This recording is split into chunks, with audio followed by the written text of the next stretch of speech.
bien, les amis, les choses ne sentent pas bon au Canada en ce moment. Nous avons les crises de logement, les pénuries de main-d'œuvre, les manques de médecins, autant de choses des enseignants qui font que les dirigeants du Canada et du Québec, en fait, les dirigeants du gouvernement du Canada, notamment le premier ministre du Québec qui est M. François Legault, qui est ici présent, et le premier ministre du Canada qui est M. Justin Trudeau, juste ici, se sont réunis pour prendre des mesures vraiment drastiques en ce qui concerne les nouvelles lois sur le Canada, en ce qui concerne les immigrants temporaires au Canada, notamment les demandeurs d'asile. Donc, je vais vous laisser une vidéo là qui va vous montrer le reportage du Premier ministre du Québec, M. François Legault. Et je vous invite à suivre attentivement ce reportage car ça vous intéresse que vous soyez au Canada, que vous soyez en étranger parce que ce sont des mesures vraiment drastiques qui sont prises contre les immigrants temporaires, notamment nous, les étrangers. Donc, je vous invite vraiment à rester. On a là une réduction de plus de 50%.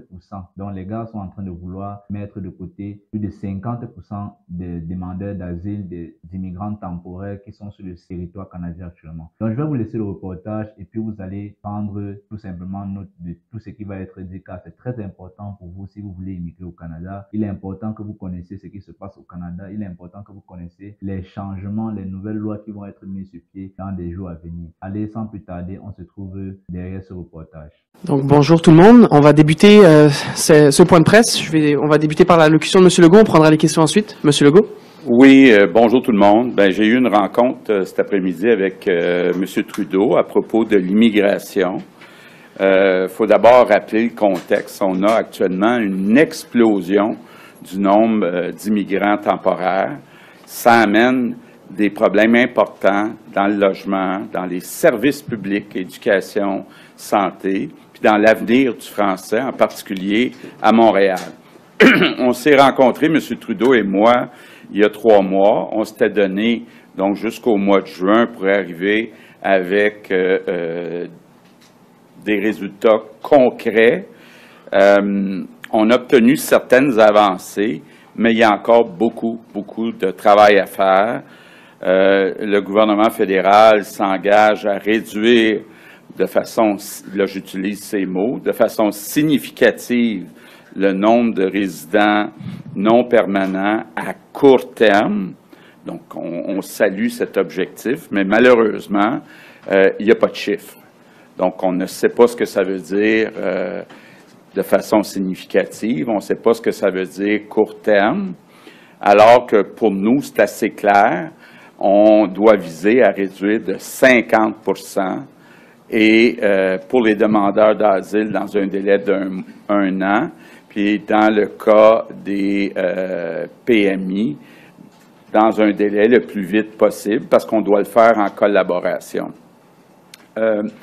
J'ai mis un graphique ici pour expliquer l'explosion du nombre de résidents non permanents ou d'immigrants temporaires. Vous voyez là, que pendant plusieurs années au Québec, on avait à peu près 100 000, on est rendu à 560 000. Puis quand on regarde juste les 2 dernières années, ça a pratiquement doublé. On était à 291 000, on est rendu à 560 000. Et donc, ça a des impacts.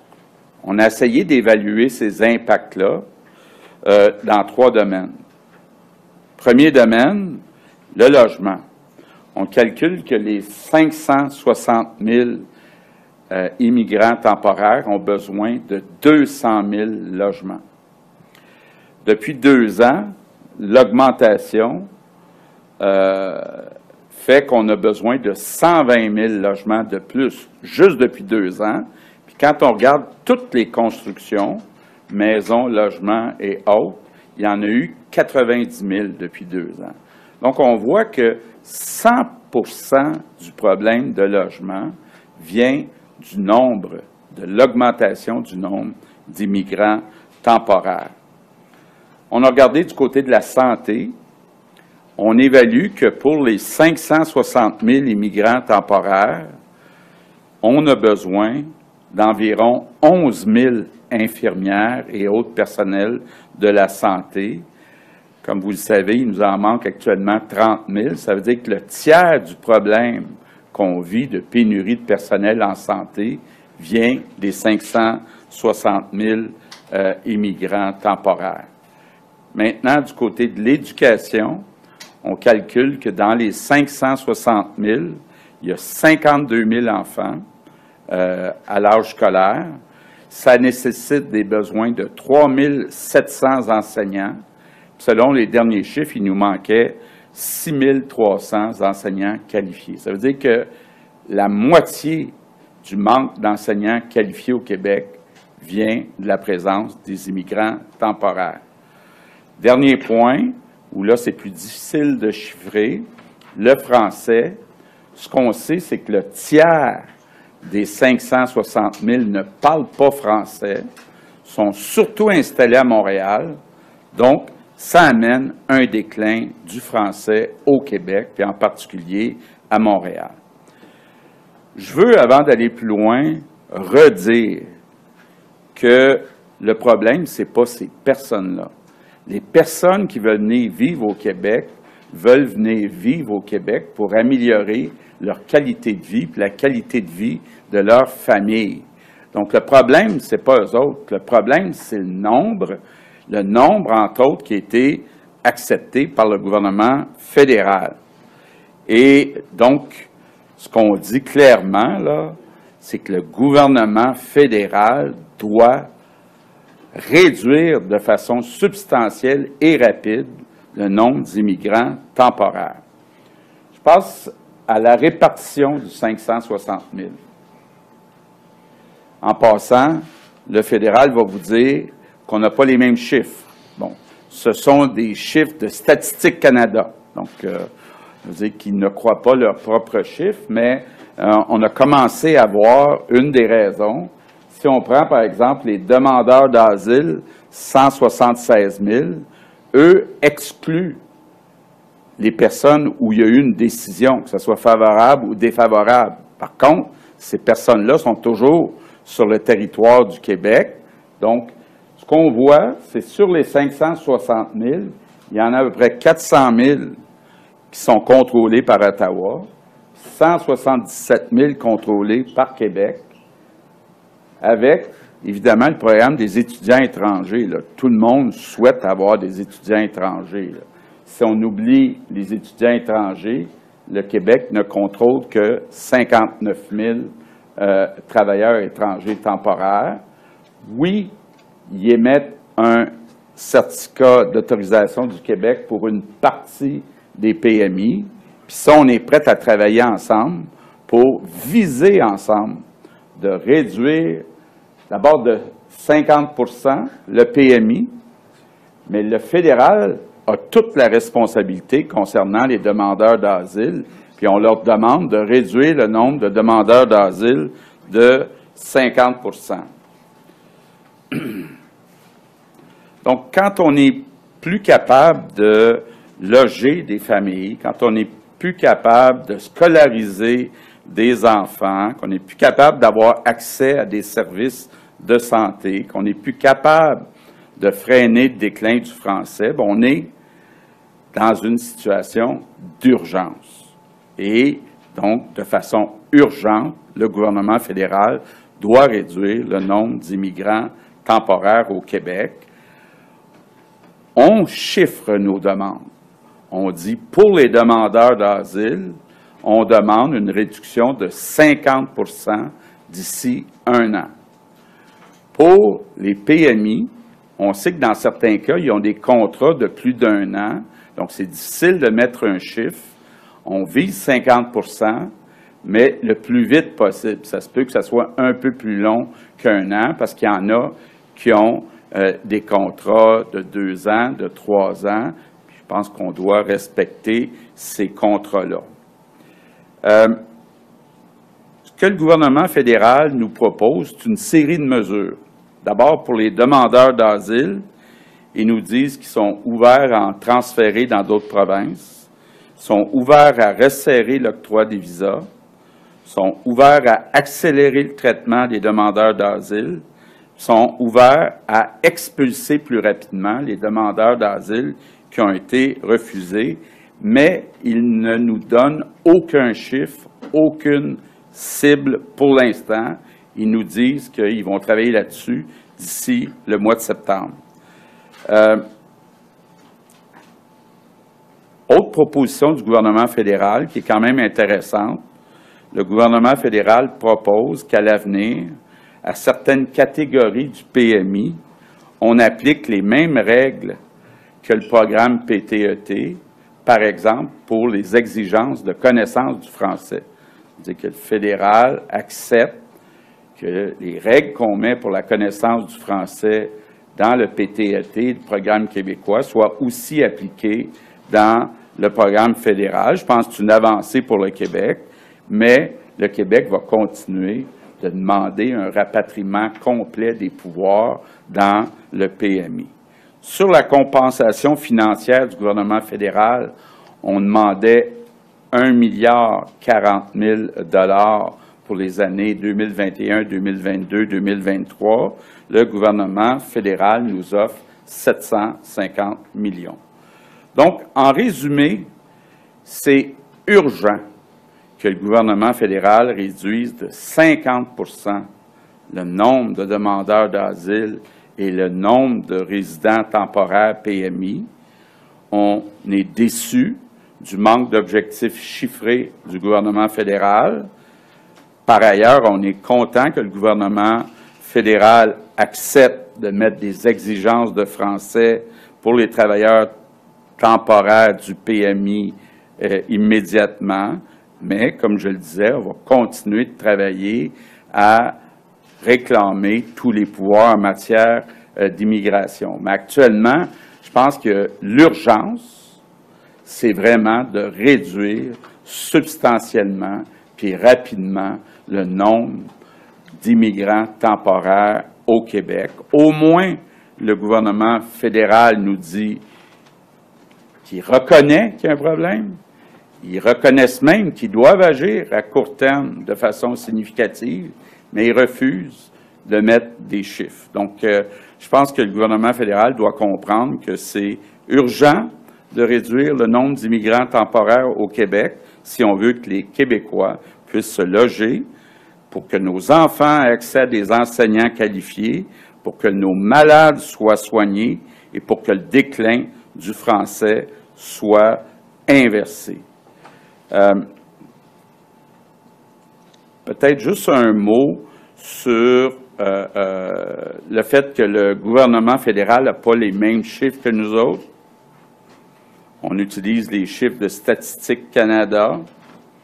Comme je le disais tantôt, on a au moins identifié un endroit où c'est explicable que nos chiffres soient plus élevés, entre autres chez les demandeurs d'asile, parce que nous, on inclut ceux qui ont eu une décision favorable ou défavorable parce qu'on doit leur donner des services.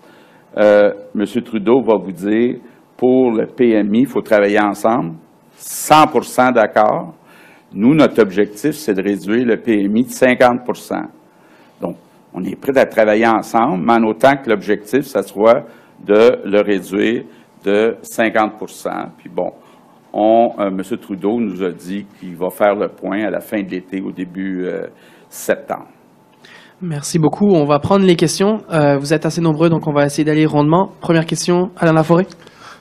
Bonjour, M. Legault. Donc, pour vous, c'est un échec, là? Bien, écoutez, d'abord, il y a une étape importante. M. Trudeau reconnaît qu'on doit baisser de façon significative, à court terme, le nombre d'immigrants temporaires. Maintenant, il reste une étape importante. Il nous dit qu'il va la franchir d'ici septembre. C'est de mettre des cibles. Nous, on a déjà notre cible, c'est réduire de 50 %. Maintenant, M. Trudeau doit mettre une cible chiffrée. Bon, évidemment, le fait qu'on met déjà une proposition qu'à l'avenir, le programme fédéral PMI ait une exigence de connaissance du français, c'est quand même positif.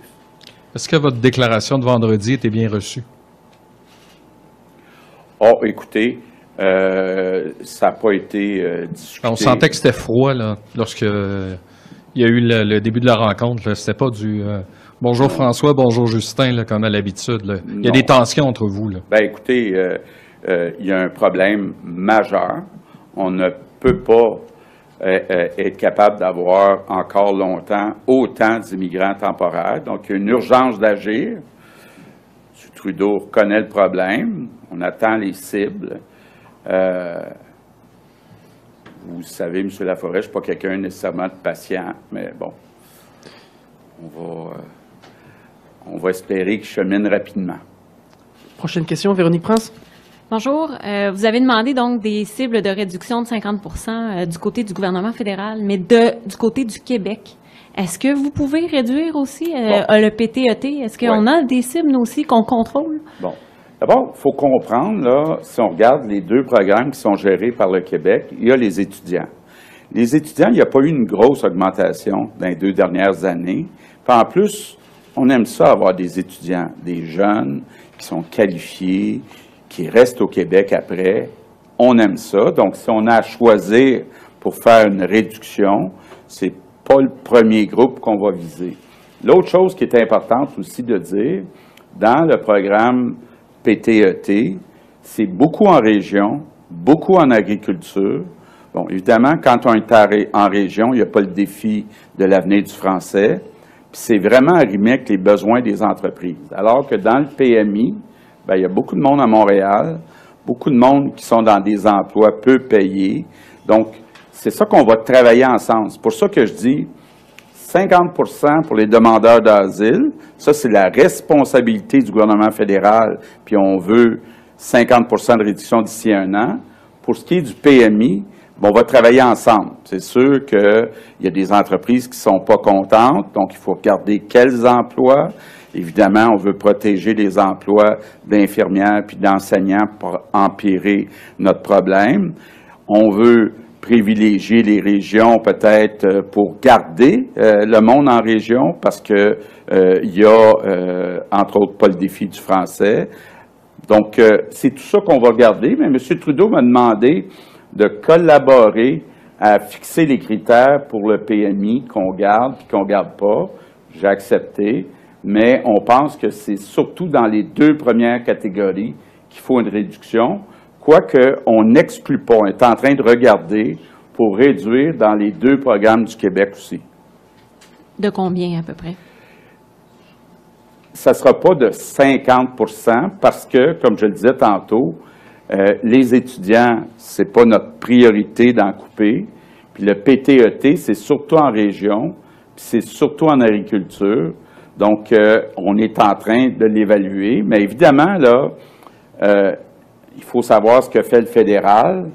Et quand on regarde dans la balance d'inconvénients, bien, à un moment donné, si on n'a pas de logement, on a beau avoir des entreprises qui veulent des travailleurs. S'il n'y a pas de logement, il n'y a pas de logement.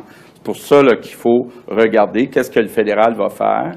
Beaucoup des personnes qui sont dans le PMI sont des bas salariés. Donc, on préfère avoir des plus hauts salariés puis des gens dans les régions. Donc, vous n'êtes pas tout de suite en mesure de dire 10 20 de notre côté? On n'est pas là. On n'est pas là. Merci. Prochaine question, la presse. Bonjour. Comment avez-vous calculé le 50% de réduction que vous demandez au fédéral? Pourquoi 50%? Plusieurs façons. D'abord, comme vous savez, les demandeurs d'asile, on en a reçu 50%, alors que le Québec représente 22% de la population. Deuxièmement, quand on regarde les demandeurs d'asile, le nombre a doublé depuis 2 ans.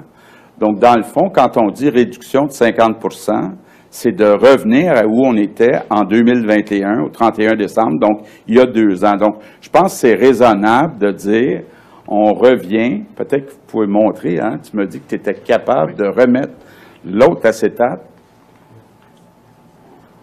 Dans le fond, ce qu'on vise, là, c'est de dire, revenons à 2022. C'est pas exagéré de revenir à 2022. En passant, c'est 1er janvier, là. 1er janvier 2024, 1er janvier 2023, 1er janvier 2022. C'est pas exagéré de dire, tu sais, de façon humanitaire, là, En 2022, on en recevait 291 000. Ce qu'on est obligé de monter jusqu'à 560 000. On n'est plus capable de donner les services, donc on revient à 2022. Vous faites un lien, vous l'avez fait aujourd'hui, entre la crise du logement, le problème, justement, on cherche des enseignants et là, les classes d'accueil se multiplient. Et après, vous dites ça accentue ces crises-là. Mais si on revenait aux chiffres de 2022, est-ce que donc vos crises seraient réglées? Bien, ce que je disais, c'est que si on regarde depuis 2 ans, de passer de 291 000 à 560 000, ça nécessite 120 000 logements de plus. Puis depuis 2 ans, au Québec, il s'en est construit 90 000. Ça veut dire qu'il y a un manque à gagner de 30 000. Ça veut dire que tout le manque à gagner vient de l'augmentation du nombre d'immigrants temporaires. Et sur on va prendre une dernière, Hugo. Oui. Sur le programme PMI, justement, ce sont des gens qui occupent des emplois. Si on doit réduire de 50 leur nombre, est-ce qu'il y a des entreprises qui vont faire faillite? Bon. Évidemment, j'ai offert toute ma collaboration à M. Trudeau. Il y a plusieurs critères qu'on peut utiliser. Par exemple, région versus Montréal. Donc, on préfère en garder en région qu'à Montréal, ne serait-ce qu'à cause de l'impact sur l'année du français. Deuxièmement, on veut protéger ce qui est beaucoup dans le PTET, l'agriculture, la transformation alimentaire. On veut aussi protéger les infirmières, les enseignants qui veulent venir s'installer au Québec. Puis on veut idéalement aussi protéger les personnes les plus qualifiées, c'est-à-dire les personnes qui ont un salaire plus élevé. Donc, je comprends qu'il y a des entreprises qui vont souhaiter avoir des employés qui acceptent des salaires plus bas, mais à un moment donné, si on n'a pas de logement, si on n'a pas d'enseignants, si on n'a pas d'infirmières, il faut choisir. On va essayer d'aller plus rondement. Il nous reste quelques minutes. Oui, Geneviève Lajoie. Oui, bonjour. Je vais renchérir là-dessus. Je vous dis donc que 100% du problème de logement, c'est dû à l'immigration temporaire. Vous avez dit, donc, si je vous paraphrase, les Québécois, pour que les Québécois soient soignés et logés, il faut que le fédéral réduise de moitié le nombre d'immigrants temporaires. Mais donc, si le fédéral ne réduit pas de moitié les immigrants temporaires, qu'est-ce qui va arriver aux Québécois? Bon. Bien, d'abord, M. Trudeau dit aujourd'hui qu'il est d'accord pour réduire de façon significative le nombre d'immigrants temporaires, autant demandeurs d'asile que PMI, à court terme. Ce que je souhaiterais, c'est qu'il chiffre ce que ça veut dire de façon significative. Mais il ne vient pas dire « je ne suis pas d'accord », il dit « je suis d'accord ». Pour l'instant, je n'ai pas de chiffre. Mais qu'est-ce que ça signifie concrètement sur le terrain s'ils ne réduisent pas de moitié? Il arrive quoi pour les gens qui veulent se loger, qui veulent avoir des soins de santé? Écoutez, actuellement, il nous manque 30 000 infirmières. Il nous manque plus de 6 000 enseignants qualifiés. Il nous manque de logements. Il y a du monde qui habite à 10-15 dans les logements, en particulier à Montréal. Et on voit un déclin du français à Montréal qui s'accélère à cause des immigrants temporaires. Donc, on ne peut pas tolérer ça, là. On va en prendre une dernière en français avant de passer en anglais. Bonjour, M. Legault. Vous avez mentionné le 750 millions de l'offre financière qui a été faite par le fédéral aujourd'hui. Très simplement, qu'est-ce que vous pensez de cette offre-là? Est-ce que c'est suffisant ou vous demandez encore le 250 millions? Bien, on va prendre le 750 millions. On aurait aimé mieux avoir 1 milliard, mais on va prendre le 750 millions. On va essayer de continuer à demander d'avoir 1 milliard. Merci. On va passer en anglais. Philotier. Good day, sir. Good day, Phil. Are you, you are a little bit satisfied, but not satisfied because Mr. Trudeau is not specific in, you want him to cut the number of temporary immigrants in half, and he says, we don't disagree with the idea, but he doesn't give you any numbers. So you're disappointed? Yes, I'm disappointed because I think it's about time that we put targets with figures. And the problem is urgent. So we cannot say we'll continue working for months and months about the principles. It's about time we put some targets. And there is still $750 million on the table, though. Right.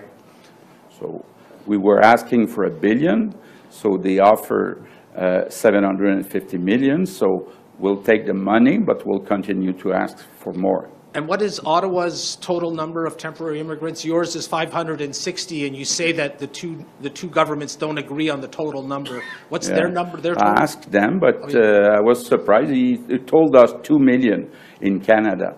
So, but I didn't study the figures in the other provinces.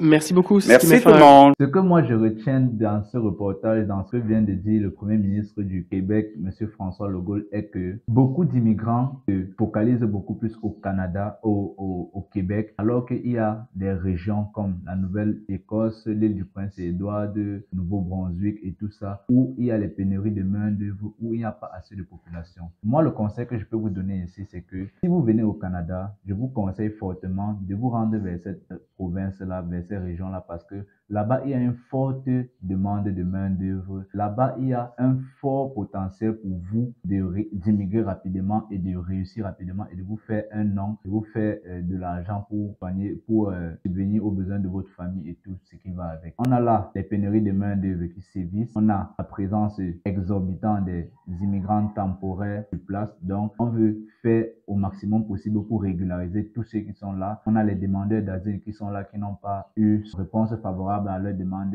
d'asile. Donc, tous ces paramètres-là sont pris en compte. Donc, moi, je vous invite vivement à immigrer au Canada, mais dans des provinces, dans des régions un peu plus reculées, parce que là-bas aussi, c'est le Canada et là-bas, il y a beaucoup à se faire. Là-bas, il y a beaucoup à gagner. Même si vous voulez demander votre asile, demandez votre asile dans des régions un peu plus reculées. N'allez pas à Montréal, au centre du Québec, vous focaliser parce que là-bas, pratiquement, drastiquement, ils sont en train de prendre des mesures qui ne seront pas favorables pour vous. Et maintenant, vous constatez ici que vous, les demandeurs, les étudiants, vous n'avez pas de problème parce que, étant au Québec, pour être au Québec, on vous demande d'avoir votre CAQ et à travers ce CAQ, eux-mêmes, ils sélectionnent ceux qui vont entrer. Donc, avec ça, vous, les étudiants québécois qui êtes sur place, vous n'avez aucun problème. Donc, ceux qui sont beaucoup plus ciblés ici, ce sont les immigrants temporaires. Donc, pensez vraiment à ça. Et moi, je trouve que c'est normal. Eux, ils prennent ces décisions-là parce qu'ils se basent beaucoup plus sur l'économie du Canada. Ils veulent beaucoup plus le développement du pays et ils ne veulent pas des personnes sur leur territoire dont ils ne pourront pas être en mesure de prendre soin d'eux et tout et tout. Donc, vraiment, prenez en considération ce que je viens de vous dire, prenez en considération ce que vous venez d'écouter et le meilleur reste à venir. On se capte pour des prochaines nouvelles sur l'immigration. C'était Jean-Pierre Kamga. Abonnez-vous pour les nouveaux. On fait comme ça.